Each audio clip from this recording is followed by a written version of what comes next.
All right, let's get straight to it. This isn't a book summary. It's a strategic briefing. Our mission is simple: to audit the Goggins source material and extract the maximum operational ROI for you, the solo operator. We're focused exclusively on repeatable systems, high-leverage actions, and the sovereign mindset required for truly elite performance. So, here's how we're breaking this down. We're starting with a situation briefing to establish your baseline reality. Then, we're going to move through the 3 core pillars designed to upgrade your operational capacity. And finally, we'll conclude with the exact protocols for implementation. This quote, it absolutely nails our directive. We are not dealing in sentiment today. We're treating you, the operator, as a high-performance machine that requires a full structural audit and a firmware upgrade. The tone is analytical. The objective is a competitive advantage, period. Okay, let's get into our situation briefing. Before you can initiate any kind of system reset, you first need a crystal-clear assessment of the current operational state. So I have a direct question for you. You've got a perceived maximum output, right? A red line you think you just cannot cross. What is that limit? Go ahead and hold that number, that feeling in your mind. Now here's a critical data point from the source material. Most operators, right when they believe they've hit total exhaustion and have nothing left, are actually functioning at only 40% of their real potential. Just think about that. That means 60% of your capability is just being left on the table. So what's the cause of this massive performance gap? Well, it's a specific internal mechanism. It's a design feature of the human hardware, you could say, but, and this is the key, it can be overridden. It's called the governor. The governor isn't a physical barrier. It's a software protocol, and it's designed for preservation, not performance. It will always prioritize comfort over growth by creating these artificial stopping points. Understanding this completely transforms it. It's no longer an absolute limit. It's a system flaw that you can and absolutely must bypass. And that brings us to the first pillar of our new architecture, the vulnerability scan. The tool we're going to use to execute this scan is called the accountability mirror. Let's be clear. This is not a self-help exercise. It's a necessary diagnostic. Lasting change always begins with a forensic baseline of truth.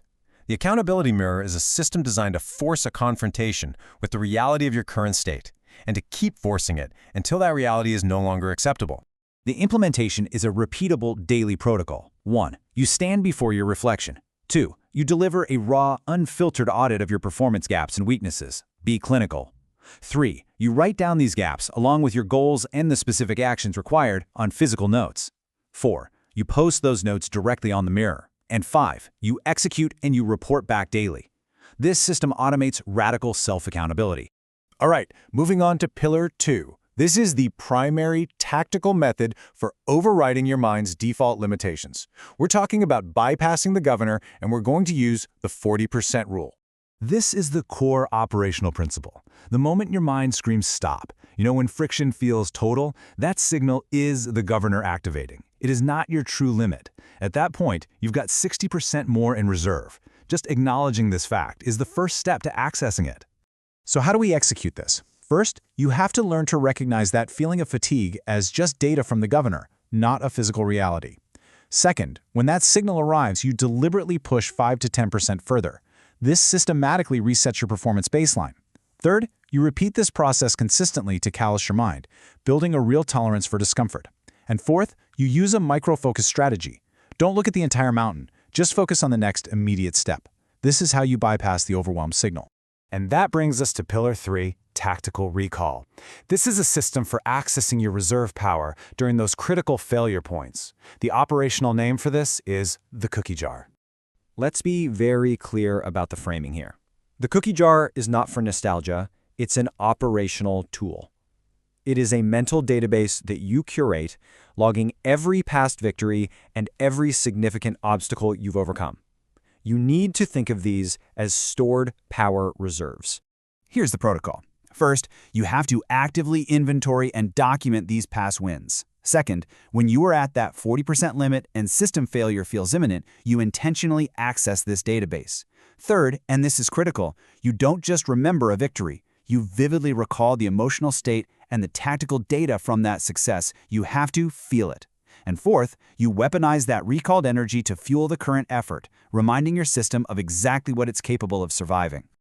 And now for our final section, implementation, and strategic directive. These are the overarching protocols you need for installing this new operating system. The primary directive is a total reframing of failure.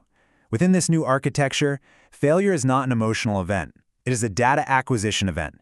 If you're not failing, you are not operating at your red line. Failure is simply feedback. To process this data, you will conduct what the military calls an after-action report, or a live autopsy. Immediately after any failure, you conduct a clinical, emotionless analysis.